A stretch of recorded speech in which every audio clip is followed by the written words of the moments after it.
Good morning, English 220 students. I hope everyone had a good first week of class, and I want to take some time just to talk about some of the things that we worked on last week and what's coming up for this week. So, good work getting engaged in the class immediately. You wrote some really great introductions through art. People opened up and introduced themselves and gave us a sense of your writing and thinking. So those were all really well written, really well done. And I'm excited about the group of students we have working together. The second thing I asked you to do, which was a little bit confusing for some people because it is related to the first essay, but it didn't necessarily have to be all of the same topics, right? So the second piece was just pull out, I'm trying to give you a sense of what rhetoric is, and in your research proposals, I think that's what we have to continue to work on. So rhetoric is art or music or a letter that's published, a letter to the editor, a speech, an essay, even short stories, fiction, film can be rhetoric. It's the way we use art publicly to send messages about what's happening to humanity, what's happening socially and politically. So when you're thinking about this first essay, we want you thinking in terms of, yes, a social and political change happened. We're going to talk a little bit about what that is, but more importantly, what pieces of art, protests, songs, films, speeches influence that. So that's sort of that second piece of the essay that we're trying to get at.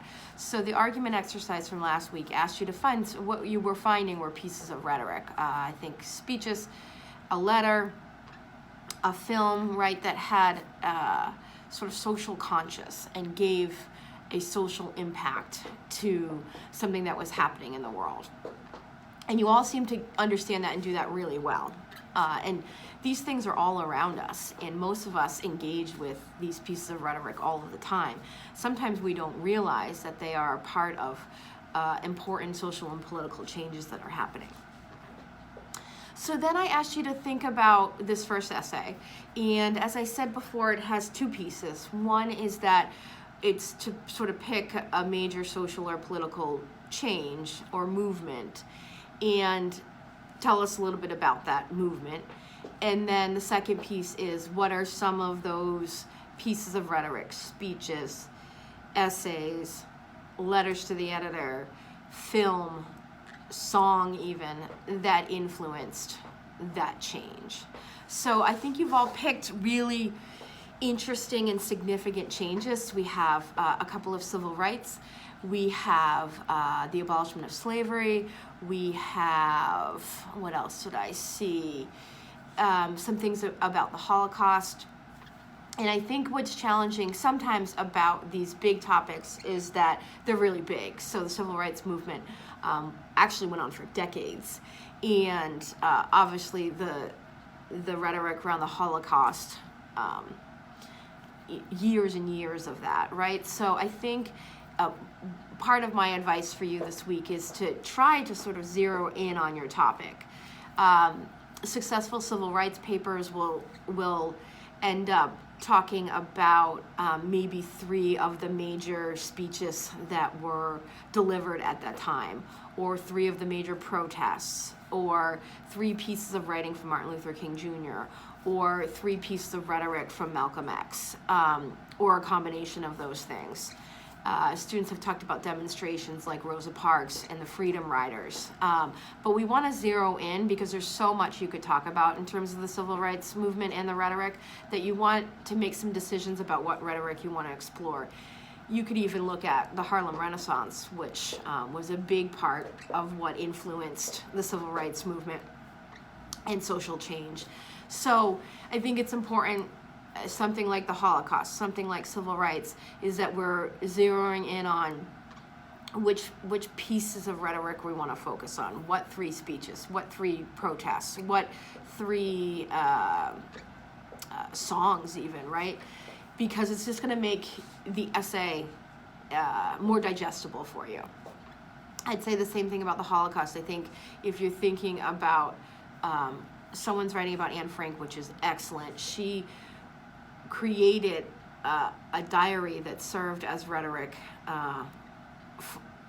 about the experience of the Jewish people in the Holocaust. So that her diary is a piece of rhetoric. And are there other pieces that align with that we can talk about? I think if you're doing the Holocaust in general, it's whether you want to focus on the Nazi rhetoric. What sort of famous pieces were delivered that convinced a German people that this was all okay?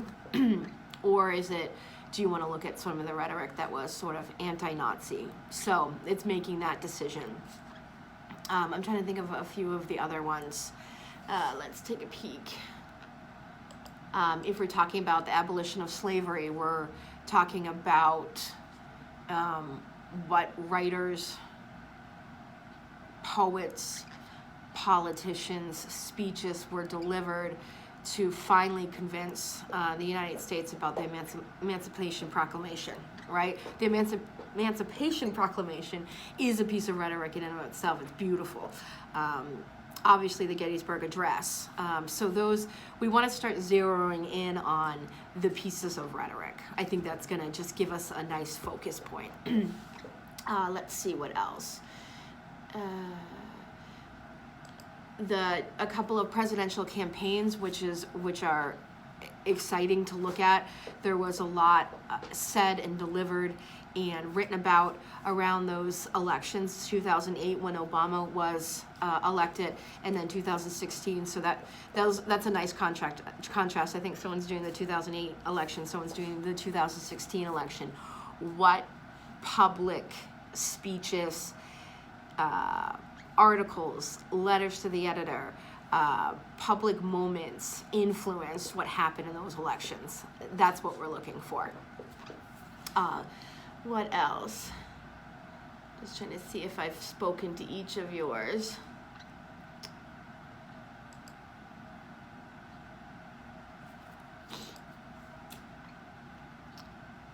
Presidential campaign, yes.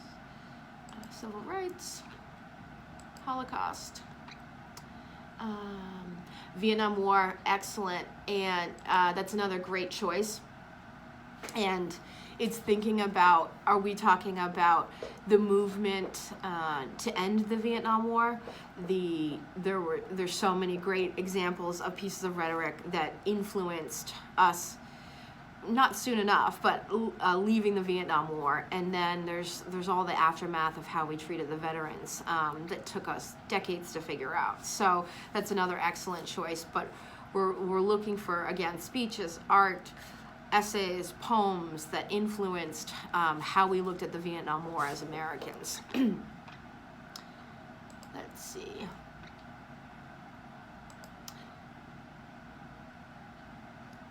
The birth control pill, another great selection.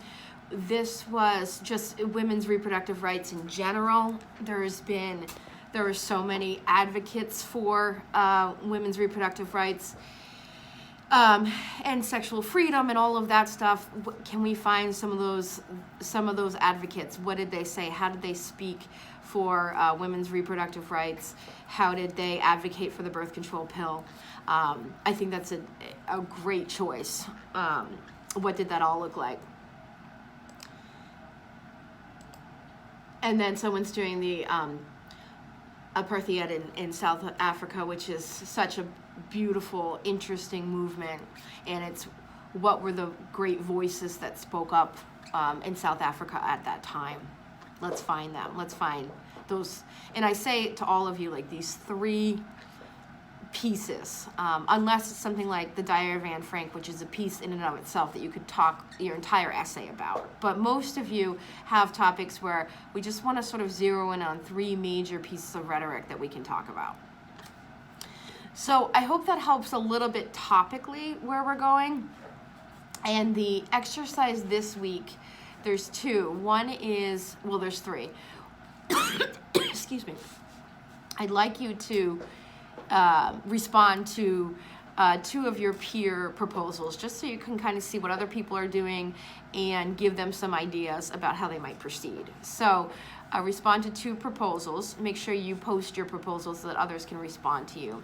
And please try to respond to proposals that haven't been responded to. So try to evenly distribute some of our feedback.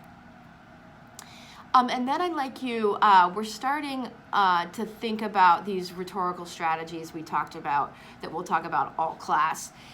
And each of your essays is sort of focused on an appeal to either emotion, logic, or credibility. And we're going to start with emotion.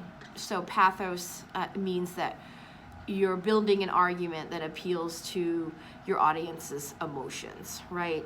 So there's a really brief PowerPoint I want you to take a peek at. Just the first few slides talk about pathos. And the difficult thing about pathos always is that when human emotions are involved, we have to be careful. We have to be sensitive to the fact that we are appealing to an audience's emotions, but we need to do that in an ethical way. And I think the best way to illustrate what that means, like ethical or not ethical pathos, is in advertisements. My students bring up this example all the time, the Sarah McLachlan, Arms of an Angel, animal abuse commercial. I have students that say, absolutely, it drives the message home, it's completely, for a good cause, it's completely okay to have us feel that way. Then I always have another group of students that says, no, you crossed a major line. I don't want to be sitting in my living room having these emotions, even if it's for a good cause, and you've pulled too many heartstrings, right? So there's this debate about that particular commercial. If you haven't seen it, go take a look and you'll probably understand what I mean. But advertisements use emotions all the time, and they appeal to our emotions on so many levels to buy products, right? So that in and of itself maybe is unethical, but there are some that deliver really good messages ethically and are perfectly use persuasion in a way that makes us think about the world, even if they're trying to sell a product. And then there's ones that you just, after you're done watching, you think, I was just manipulated in some way, right? Or that went too far. And there are different ways that can happen. So I want you to take a look at the PowerPoint and a couple of the different ways where pathos can be used unethically. And then I want you to pick, I think I said 2 commercials, 2 advertisements that use pathos ethically and 2 that do not. So, and explain to me how and why you picked the ones that you did. And then the last piece is we're going to start some research. So I want to say this about the research exercise and all of the research we do in the class. It has 2 major functions. One is obviously we're trying to gather information about your topic. We can't write on any of these topics until we become better informed. So we need to become better informed. We also need to, what I call, enter the academic conversation about these topics. That's why we're not just staying on Google. Google, I know there's Google Scholar, there's certainly credible sources on Google, but what the library resources do is force you to enter what I call the academic conversation about your topic. So we have to learn how to navigate some of those resources if we're going to be in an institution of higher learning. If we're going to be doing academic research, we need to go where that research is and begin to use those tools. So the research exercise then is twofold. One, you should feel like you're gathering good information about your topic and you're kind of splashing it into this document. This document can be super messy. It doesn't have to be clean. It's a Word document that I've set up to say, please go here, here, and here, and show me your results. And it can be a complete mess, right? But it should be a mess that makes sense to you, because you're gonna wanna go back and probably, I hope, use some of the sources that you found. The second piece, though, is just being able to navigate with one topic through the different library resources. So So I send you to Google first. That's totally fine. Go to Google, see what's out there about your topic. And then I start sending you to some of the really foundational databases we use for academic research all the time. Credo Reference, Points of View, CQ Researcher. These are all kind of contemporary topics. Credo Reference is an encyclopedia that helps you get the background about your topic. I think it's going to be really helpful for you for this topic. And then the two more challenging ones are Academic Search Premier, ProQuest Central. They're huge academic databases with articles from scholarly journals, and we have to get better at these. People don't like using Academic Search Premier and ProQuest because they're challenging. They're not as intuitive as Google is. You have to dig a little bit deeper, but we have to try. So the research exercise kind of says, go through these different databases. And where you find them, two places. One, you can go right to MCC Library Resources in our Canvas site. It will open it up and give you a link to all of the databases. They're housed at the MCC Library. So I hope the MCC Library homepage. So I hope some of you have had a lot of experience with this in Comp 1. And if not, I can certainly help individuals walk through it. We also have two really great library instructors, research instructors, Deb Baker and Kristen, can't remember her last name right now. But Deb Baker's great. She can sit with you like literally 20 minutes with Deb Baker and you can have most of your research done for this class. So let this research exercise be messy. Show me that you're able to navigate the databases. And the only other thing I'd say is that a lot of students will just sort of drop links into this research exercise, but I'd really like you to tell me about the source. It shows me that you read it and tells me whether or not it's going to be applicable for your essay or not. So I really would like a few sentences after each link to tell me what the source is and if it's useful, sort of like an annotated bibliography. And then I think we need to be clear about what we're looking for. One, we're looking for background information about the social and political change so that you can talk confidently and credibly about the change. The second piece, though, is we really want to know more about the pieces of rhetoric you're going to use. So if you are using Martin Luther King Jr.'s I Have a Dream speech, we want some research about when that was delivered, what impact it had. We want to actually hear pieces of the speech, right? So your research should be twofold. One, it should give you background information about the social and political change, but it should also speak to the pieces of rhetoric you're going to use. So if you're using 3 of Martin Luther King Jr. speeches, research those speeches. If you're using 3 songs from the abolitionist movement, research those songs, right, or essays. We want to know as much as we can about the rhetoric, when it was delivered, and what impact it had. So those are the 2 pieces that we're looking for in our research: background and a bit about the rhetoric that you picked out.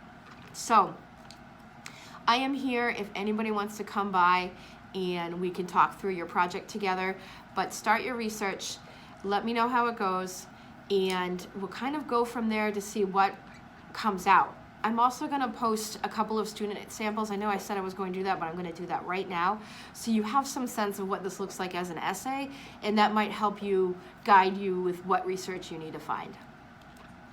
So best of luck as you get started on this. I'm here if you need me. Text, call, stop by, and we will see kind of what begins to develop as you research. Okay, everyone, have a great Wednesday and stay in touch.